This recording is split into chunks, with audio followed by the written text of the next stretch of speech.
Liked it. Welcome to the show. My name is Braden Gall. Joining me today will be Chris Childers of SiriusXM Satellite Radio. We're going to discuss the future of the college football playoff, the committee. Where's Notre Dame going to go? Will the group of five be eliminated? Will it expand? What role does ESPN play in all of this? Chris Childers, good afternoon, sir. How are you? I am wonderful. I have thought a lot about all those topics in the last couple of days, so I have plenty to say. I'm good. How are you?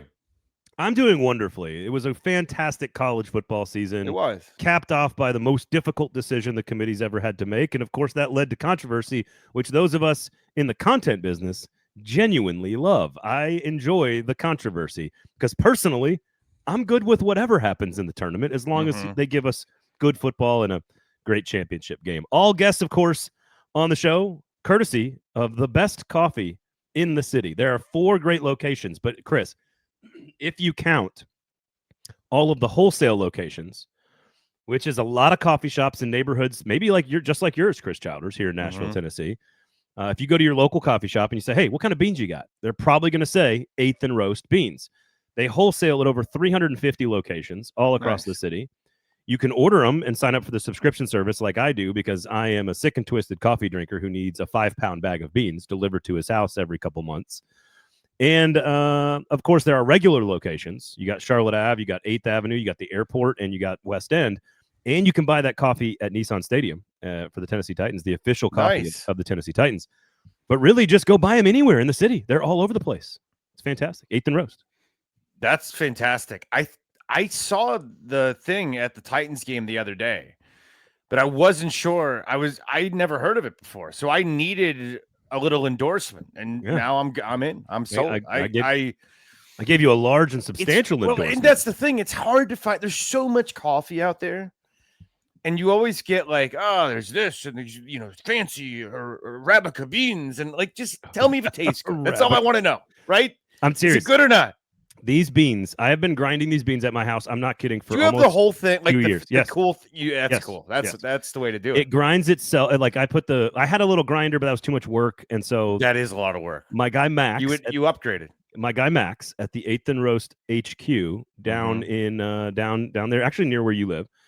And he was like, hey, this is the one you got to get. These are the filters you need to use. Like, but he gave me the whole like advice on the whole Where deal. do I see this guy? Where's it at? He's behind the scenes. They don't let him out of that. They don't let him out. Like, so there's I can't go to HQ? Not really. It's not for the public. Gotcha. No, he's just, they lock him in a room and he's just down there doing. Will I know it if I walk by it? Will I smell it? Probably. Probably. Okay. Yeah. Gotcha. But they don't let him out. They keep him locked in a room where he just does cuppings all day because that's what you call it, a cupping. Oh, is it? Did you want to know that? I didn't know that. I knew you of all people would appreciate. That's a cupping. So you have like they put like a teaspoon or whatever of like bean grounds in like 10 or 12 different cups, and then they pour like scalding like almost hot but not boiling water into each one. Then they let it then like the foam comes up to the top. They scrape off the top. And then you just take like sips out of a spoon to see which one you want. And it's actually in the business called a cupping. And I've gone to do a cupping once or twice. And it does sound like an episode of South Park. It does. Kind of sounds awesome, though. It's like there's something so cool. Like when you look at natural beverages like coffee that come from those beans, or you and I talk a lot about bourbon, how it just comes from natural grain and patience. You know what I mean? Like there's a cool art to it. It really is. Like, it's awesome. Yeah. And they go down and get all their beans from ethically sourced farms all over Africa and South America. They do a great job. Do they go by them? Like, do they literally go and pick them out? Like, that's cool. Oh, my guy Q is always down there. He like runs the company and he's down there picking out beans. And yeah, absolutely. That's cool, man. So, that's off the charts. Yeah, boss. Relax, guy. Okay. So, hey, buddy. All right. So we're the best season they've ever had right now. It's the best. It is bold, like a nice 8th and roast blend. So let's get into the college football playoff here because there's lots of stuff. All right, go ahead. Sorry. Fucking douche. Anyway. Yes, exactly. That's bad. I knew this was bad to not have Cavendish on the interview. Yes. No, we're good. We're good. We're good. We're focused. Focus. Stay focused. Yeah, we're focused. All right, so I'm going to ask you 2 football questions today on the show. I'm going to start with a football question. I'm going to end with a football question. And in between, we're going to handle the business of college football. But the first question is, on a merit-based, not a process-based question. Not, oh, they had one team ranked ahead of another team. I think I've covered that on all my other shows this week. I think the process was totally FUBAR. We'll get to rankings, releases, and television partnerships and all that other stuff. But just on the merits of the football teams that you studied and covered this entire season, did they put the right 10 at-large teams into the tournament? Yeah, I think so. I'm sure you said it over and over again. The way they did it was stupid. It was putting Notre Dame ahead of them the entire last 6 weeks and then using their stupid little metrics to explain it and their pod systems. And then they used they finally made their way up to them, so we had to jump them. What are you talking about? Like, that to me is the most ludicrous thing. They have a resume that's comparable. They essentially both play in the ACC. Go look at the schedule. It's not like Notre Dame's playing that far off the beaten path of a different schedule, and they played head-to-head. So this should have been the way that it was the entire time, but it wasn't. And it was their explanation was BYU losing. And somehow that then made it where the head-to-head mattered. And I wanted to take my foot.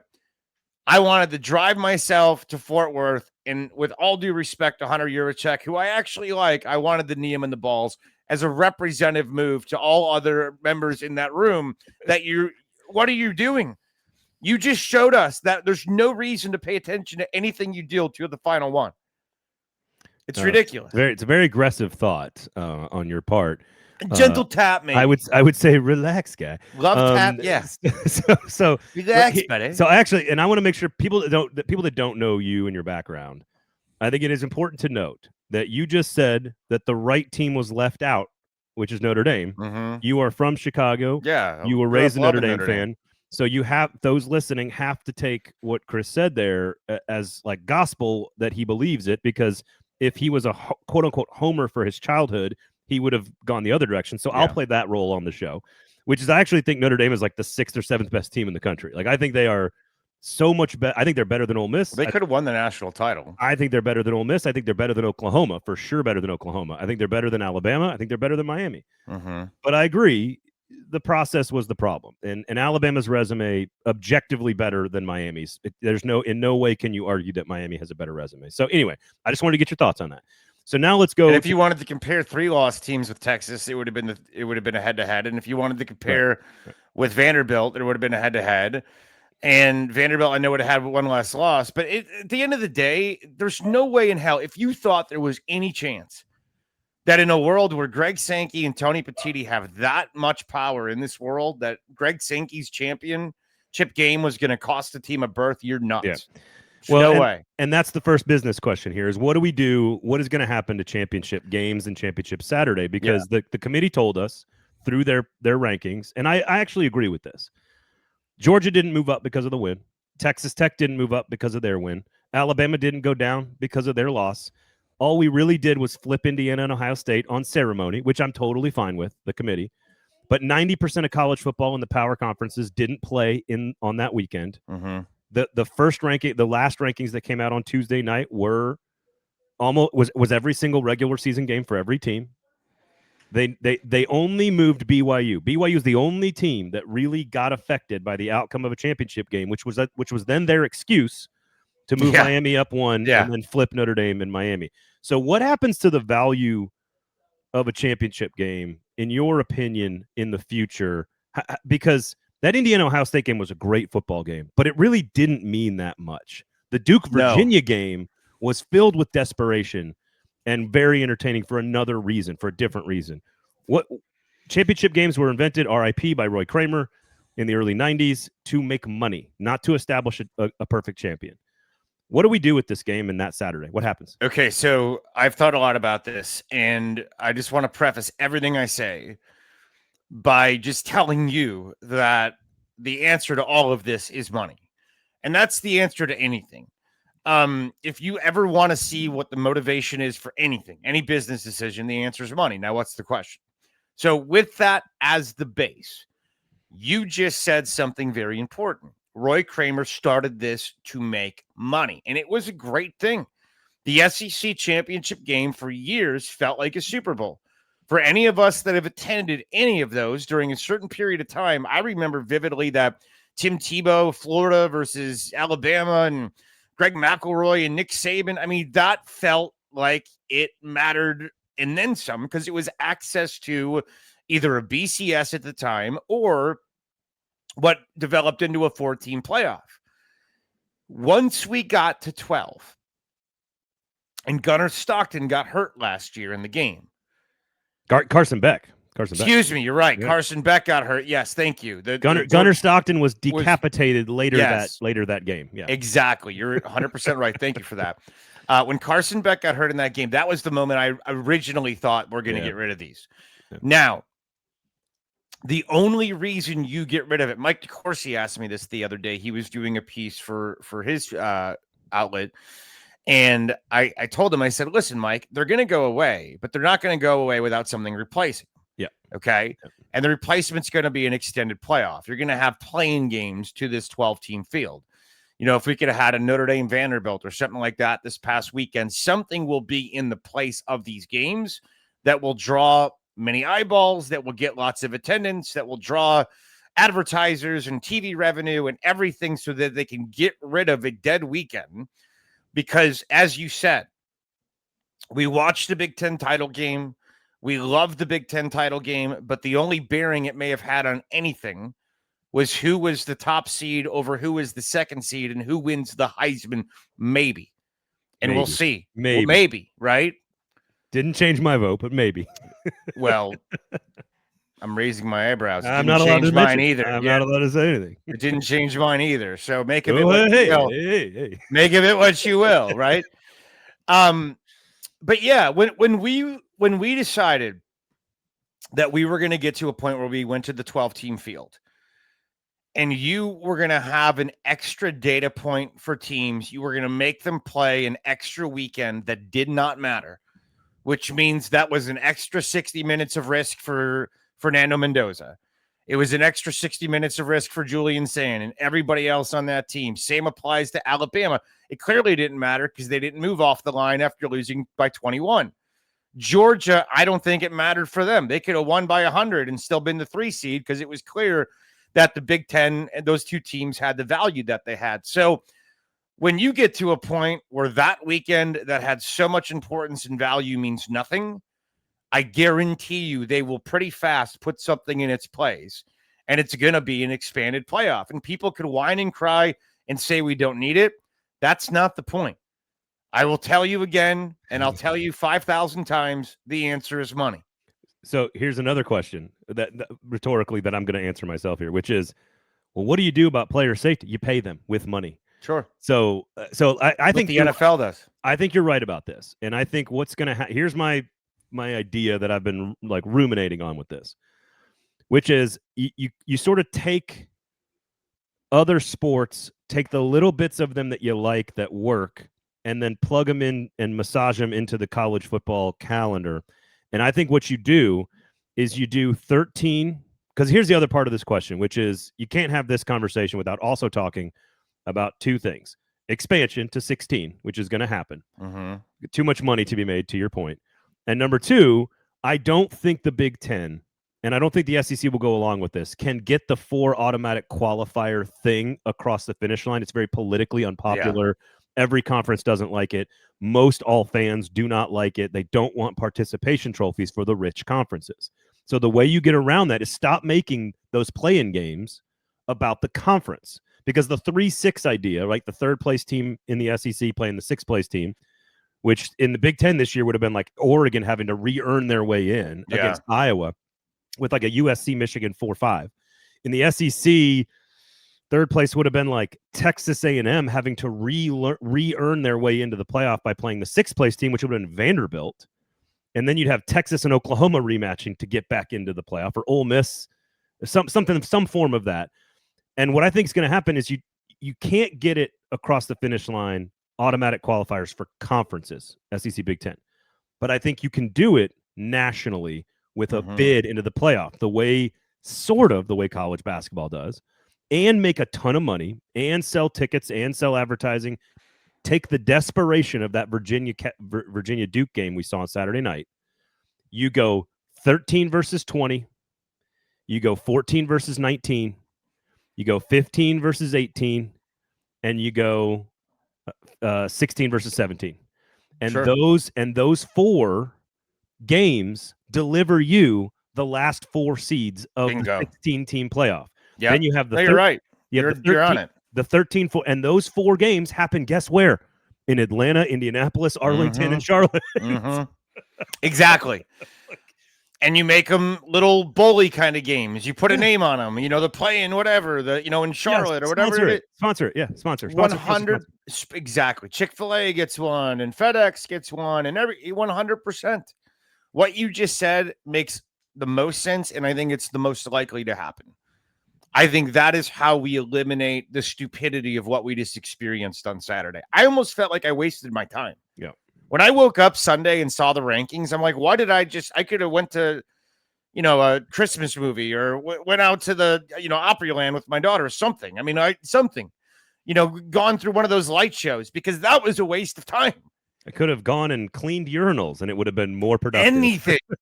Anything. I could have got had people kick me in the balls and it would have been more enjoyable than kick me in the gym. Exactly. Like something.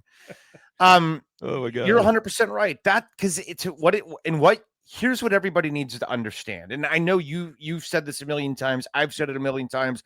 But for the people that just, for whatever reason, haven't heard it. What you need to understand at the basis, ESPN, Fox, these networks, this is their golden goose that they essentially own. The NFL is a fraternity of good old boys. It is the most lucrative thing we got going in sports, but it's a collection of owners that, men and women, that they have a very efficient way of distributing their funds. College football is not like that. It's everybody money grab for yourself. It's like putting people in one of those boxes where they turn the wind on and they blow money around and you're grabbing for the money. Like, that's what everybody's doing. Yeah. So with that said, ESPN and Fox, they all know, they're getting college football on the cheap compared to the NFL. And it's because it's not as one. It's because it's not being negotiated as one. Well, that and the ratings aren't nearly as big. Like 50, understood, but I still think when you compare the money, it could be a lot better if they went as one. I don't disagree with you, but Dallas and Kansas City just drew 57 million I get it. People.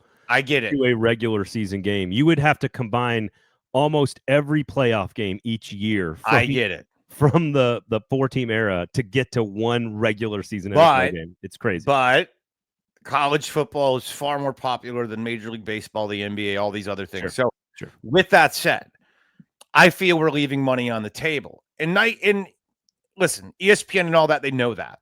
The bottom line is this. There was a time in this country, you know it, and I know it, where this is not a profound statement. This is just a fact. Like, you got very philosophical. There was once one day. No. Well, you remember like in the 90s when like people would watch ER at the same time on Thursday nights at like 8:00, and millions of people watch. So monoculture. Exactly. So if an advertiser wanted to hyper focus a certain demographic, they knew that they could get them during ER. Well, the fact of the matter is, as you know, if you watch one of your favorite shows, you're watching it when you want to watch it on streaming. And you could, there's ads, whatever, but you know how it's not the same that it used to be. That's when you get up, you get a snack, whatever. So it's not like it used to be when you were kind of at the mercy of this. So the most valuable time that advertisers have to get your attention is live sporting events. And college football is extremely valuable from that perspective. The networks know it. It's their golden goose. ABC used to have all kinds of things they could sell. They had that Friday night with Step by Step and, all those things. No longer we can do that. Full House on Friday nights, Urkel, the whole thing. We don't do that anymore. So now it's football. Yeah. And the more you have of it, the more interested you are because you'll make more money. So just hypothetically here, go based on the rankings exclusively, because I'm going to ask you about the group of 5 and Notre Dame here coming up. But number 13, Texas versus number 20, Tulane. You'd have Vanderbilt hosting Virginia. My God, the SAT scores in that game. That would be awesome. Utah versus Michigan. Hell yes. Mm-hmm. And then USC Arizona would be your 4 games in theory, hypothetically. Amazing. And the reason it's going to expand to 16, not the least of which is that a lot of teams are upset that they got left out, including Notre Dame. And of course, there's politicking going on. Hey, we want to get in. We want to get in. But last year, there wasn't really an argument that anybody great got left out. This year, there's an argument that 4 or 5 good teams got left out. Legitimately. And I think Vanderbilt, Texas, and Utah have as big a gripe as Notre Dame do. I do too. To be honest, Texas has beaten almost. They've won like 3 games against teams that could compete for national championship. So it's like we kind of have to acknowledge they could beat anybody. Mm-hmm. The reason it goes to 16 is because if it expands to 14, for those that do not know, the TV networks are not on the hook for any more money per game to pay college football conferences. Mm-hmm. If it expands to 16, it triggers in the contract a higher premium for those rights deals to pay for the playoff games. Now let's talk about another myth here, which is the ESECPN thing, or that Fox, for that matter, or ESPN care is not the right word. They care deeply. That they can influence or somehow are picking teams for the committee. Number one, think about how that would work logistically. You'd have Bob Iger and somebody for Disney and ESPN physically like communicating with the Jimmy committee. Pitaro or somebody, yeah. Communicating with the committee. That's not happening. That's not happening. No. And number two, Notre Dame just got left out of the playoff. I should not have to say anything else. Bad for business. What is the goal of the television partner of the playoff? They want the highest TV ratings. That is how they make the most money. What delivers? Does Tulane and Ole Miss deliver TV ratings for ESPN? No. Does James Madison and Oregon deliver TV ratings for TNT? No. They don't. You know who does? Notre Dame. Yes. So here's what I would say. Conspiracy dead. In this current last week or so conspiracy world, when it comes to ESPN and when it comes to them being transparent and not pushing agendas, I don't see them pushing that agenda. Now, because you're right, Notre Dame is just best for business. And the fact of the matter is they're not in the bowl game. And I think it's going to cost them a lot of money. It's going to cost ESPN a fortune. Somebody from the Pop-Tarts Bowl called me yesterday when I was filling in for Mad Dog, and they said it was like a $70 million difference in economics between Georgia Tech and Notre Dame. And I don't know if that's true, but golly, that's a lot of cheese. That seems it seems excessive. A lot of cinnamon Pop-Tarts. I would say that doesn't sound like the right number, but it's a large number. It seems a bit excessive, but the point was taken, right? Sure. My issue is not with that. I don't think ESPN and all that is like the conflict of interest. My issue with college football and the conflict of interest is CAA. That's my problem, and that's a different topic. We talked about Sexton and Kiffin and Saban last week. But that was absurd. Yeah, it was blatant. To me, that was the moment that I'll never watch game day again. I think every bit of credibility is completely gone because but here's the thing. I'm not even going to blame the guys, because why the hell do we live in a world? Imagine if Teddy Roosevelt, who, by the way, there's a history of him meddling in football, and truly the game was so damn dangerous back in the day, it probably wouldn't have survived without Teddy. The kid in Georgia died, and I know. And University of Georgia almost canceled football, and the mom kind of saved it, actually, with the help of the president. Yeah, it's a good story. It's absolutely crazy when you go back into the history. But the fact of the matter is, man, when you have the same company that is representing all angles of things, when you have them representing the media, the coaches, everybody, and you know damn well behind the scenes, they're the ones pulling the strings. I know they're doing it with coaches. I know it. Well, but that doesn't change like who the committee. That to me is the conflict of interest, not the ESPN playoff thing. Well, the most lopsided rivalry in the history of college football is agents versus athletic directors. Agents have been beating the shit out of athletic directors. And agents, what are agents? They're just, to me, they're manipulators. They win every time. They make money off the talent of others. They have no talent of their own, other than they have the ability to be soulless. Wow. Well, no, seriously, I have no respect for agents whatsoever. I think they are the most soulless group of people in the world.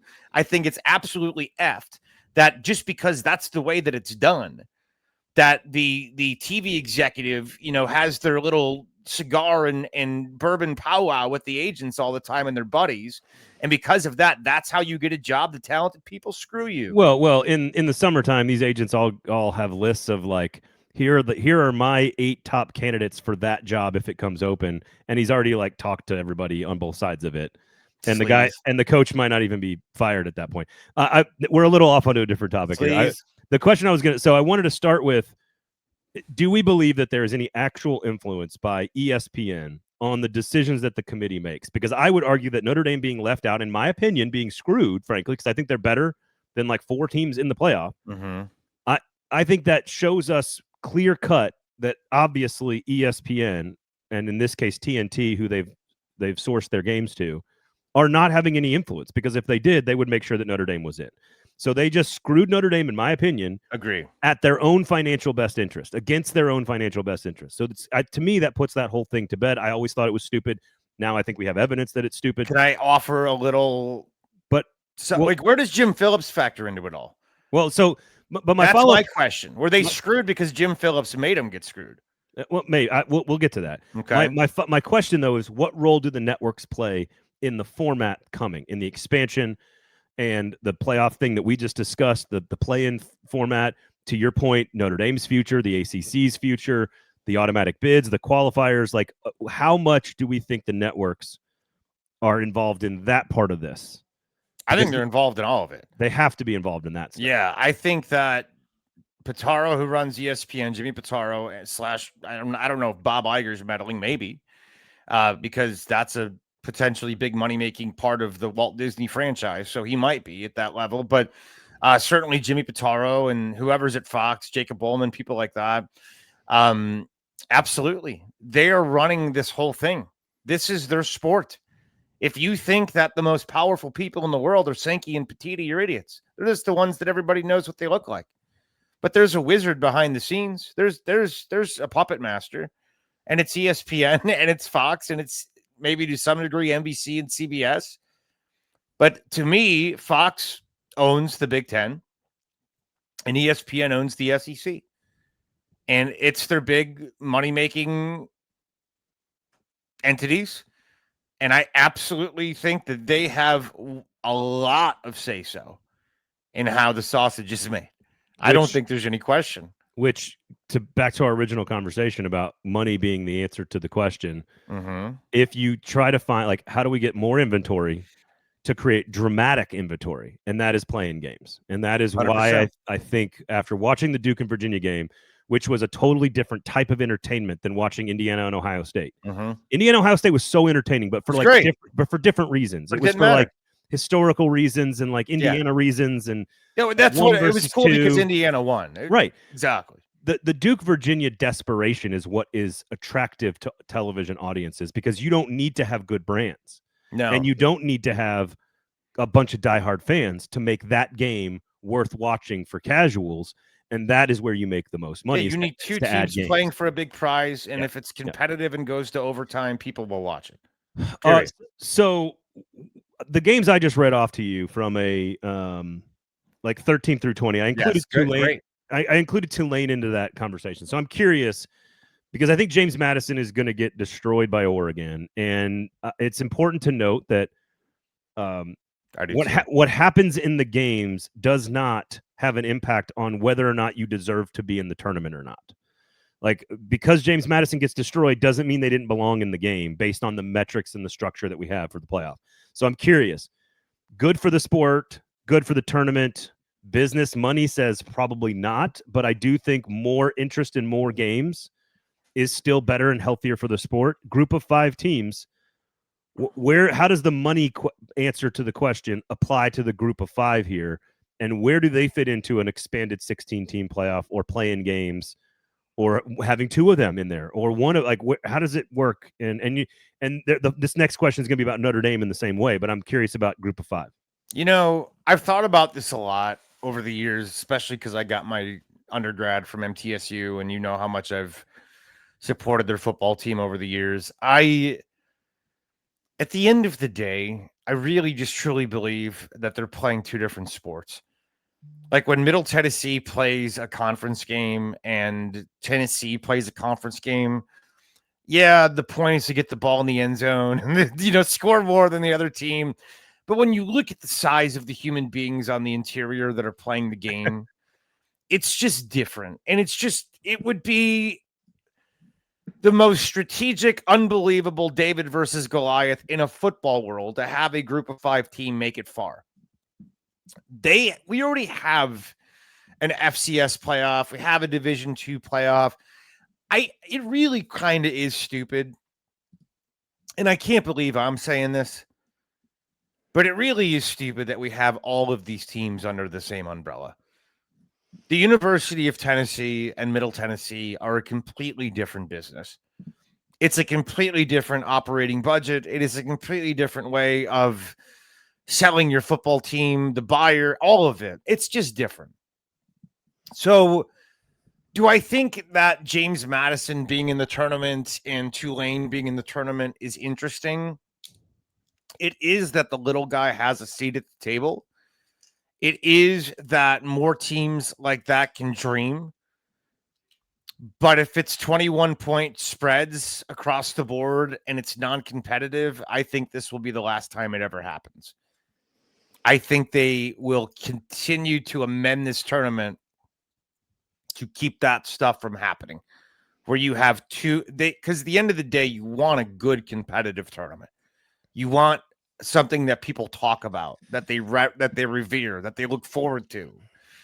And I just don't think in football, because of the vast difference in physicality, we're ever going to get some sort of maybe a game here and there. Maybe we'll get an upset in the first round here and there. So Tulane was 20 this year, because I'm kind of thinking off the top of my head here. Tulane was 20 this year. Boise State was technically 9th in the rankings the year before. In 2023, the final rankings, let's see here. This is the one where Florida State, I think, got left out, of the list. Yeah, Florida State got left out. Oh, man, it didn't get nobody. Oregon State was 19, and so technically Oregon State's not a group of 5 team, but they were not. I think they might have been Pac-12 at that year. But yeah. Liberty was 23, SMU was 24, because at the time SMU was still in the American. If you go back to just bear with me on this, right? Yeah, so go ahead. Go back to 2022, and let's see here. Oregon State was in that. Tulane was 16. You see where I'm getting at here? Yeah. 2021, Cincinnati, of course, made the tournament at number 4. And you also had, let me see, scroll down here. God, you would have had Wake Forest and NC. You had Houston at 20. So 2 teams would have made it in there. So again, if we eliminate the automatic qualifier for the group of 5 champion, and you look at these final playoff rankings, Cincinnati in 2020, now 2020 is a weird year, but Cincinnati was number 8. Coastal Carolina was 13. Louisiana Lafayette, Louisiana, was number 19. My point is if you are going to 20, 16 with the 8 teams playing in to get those spots, almost every year I've looked at it. Memphis was number 17. Boise State was number 19. Cincinnati was number 20. 3 teams would have been in the top 20 in 2019. You see where I'm going with this? Yeah. I think you can, without legislating it, you can broaden the net enough that all you're saying to the group of 5 is anyone who gets into the top 20 will get a playoff game, and you get paid for it. That's right? Fair. And that dangles enough of a carrot to keep that interesting and have more teams involved and to expand the universe. That's fine. That's fine. Just not too much of it, because the chances of those games being competitive are, as well as I do, minimal. But I think what you said made a lot of sense. So if you're in the top 12, you're automatically guaranteed a spot in the playoff itself. But really, what do we do with the tournament, the college basketball tournament? We know those play-in games are just sort of play-in games, but you get to claim it on that you made the tournament. It's a tournament win, yeah. And so per game, yeah. If all you're doing is playing on Championship Saturday in a play-in game, that still gives you an opportunity to beat a team in the teens. All you got to do is beat like number 16 or number 13 or number 19 to advance into the bracket again and get a playoff win on your. And you still say you're in the play. I think you know what you're onto something there. I'm so good because that way you can have your cake and eat it too. You know what? That's a good That's good. You've opened the net. You've cast a good. wide enough net that you're probably going to get a group of 5 or 2, maybe even 3 into the tournament. No, it makes sense to me. If you're kind of counting those 8 teams as quote unquote in the tournament the way we do with teams 65 through 68 in the college basketball money. Yeah. Yes, exactly. And so I think everybody interested. That's good. And you take. I'm generally okay with automatic qualifiers, but if you're going to cast a 20 team net, I think you got to take away the automatic qualifiers. So we'll see about that.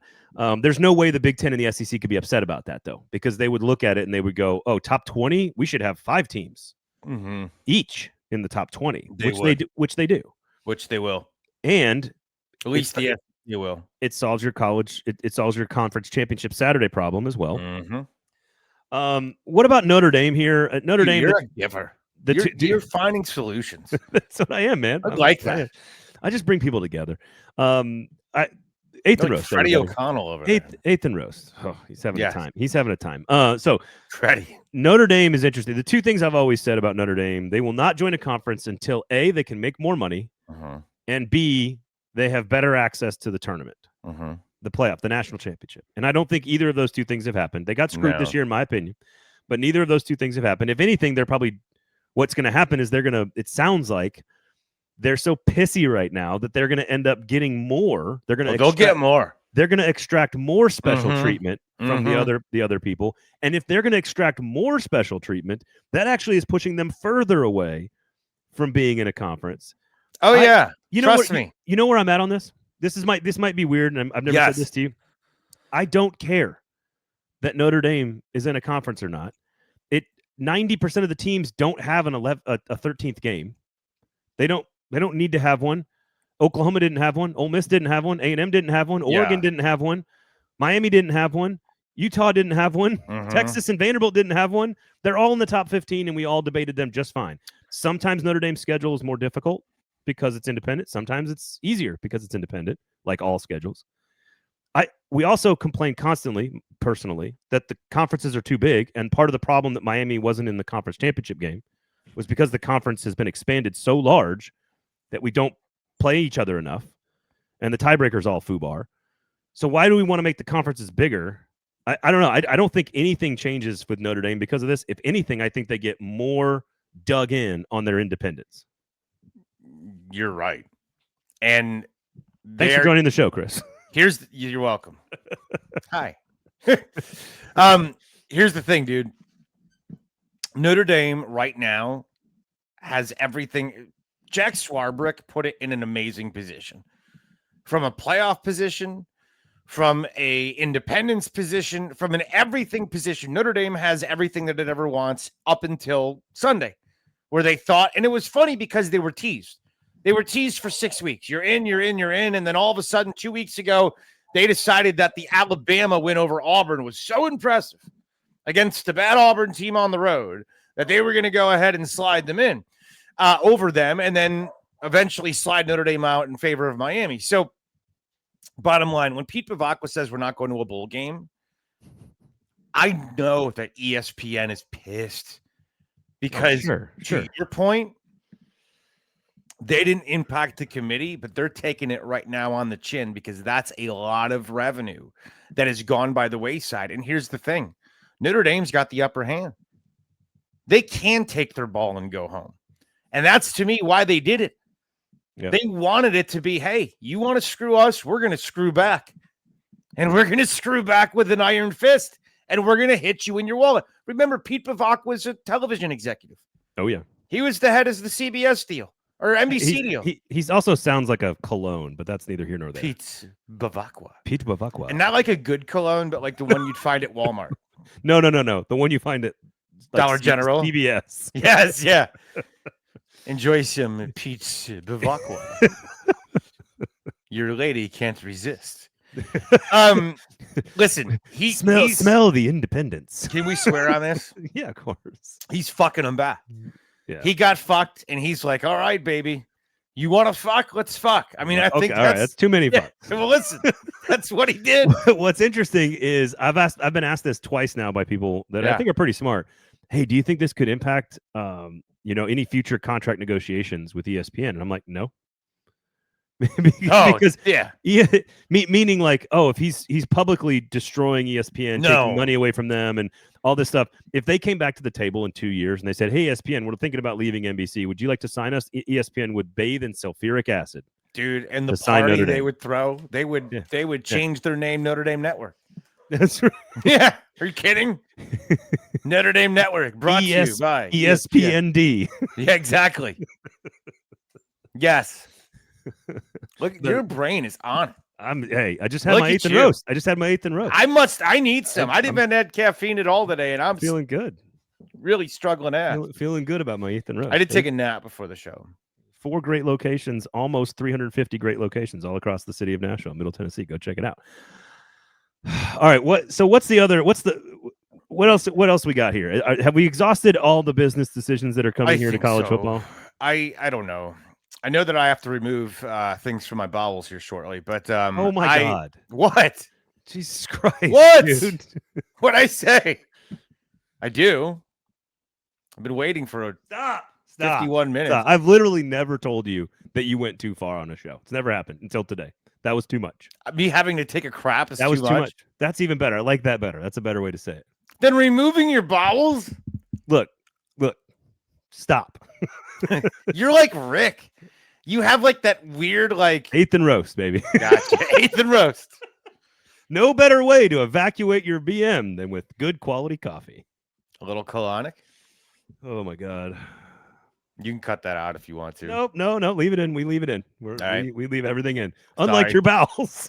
Well, depends on if I get to go relieve them soon. Oh, I'm so glad Cavendish isn't here for this. A respectable member of society. All right. Thank you all for listening to that really smart, nuanced, intelligent conversation around the college football playoff. It was for a while. And whatever happened in the last 45 seconds. Yes. I do appreciate all of you for listening. Please rate, review, and subscribe.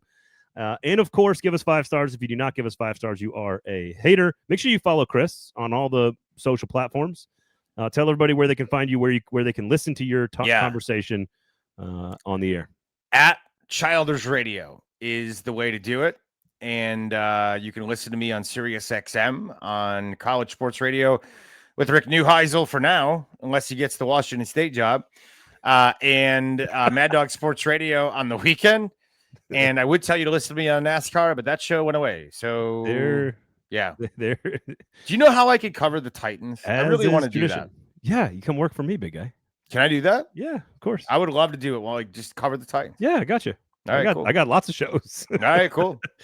In fact, listen to all those great shows across the 440 Sports Network. A football show with myself, Paul Kaharski, and Nick Suss of the Tennessean. Music City Audible with Justin and Justin. And Stillman. You got the Hot Read podcast with me and James Foster, breaking down film, looking at the draft for you Titans fans. And Stillman's on the platform, Paul Kaharski podcast on the platform. We have tons of Titans coverage, so make sure you check that out. Most of you know that.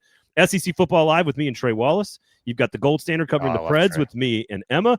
You've got we got a beer documentary now called Nashville with an M, 7-part series documenting the history of a podcast documenting the history of craft beer in the city. And we've got a political show, Pod Bless Nashville. Check that out. So we got all kinds of stuff on the platform. So please check all that out.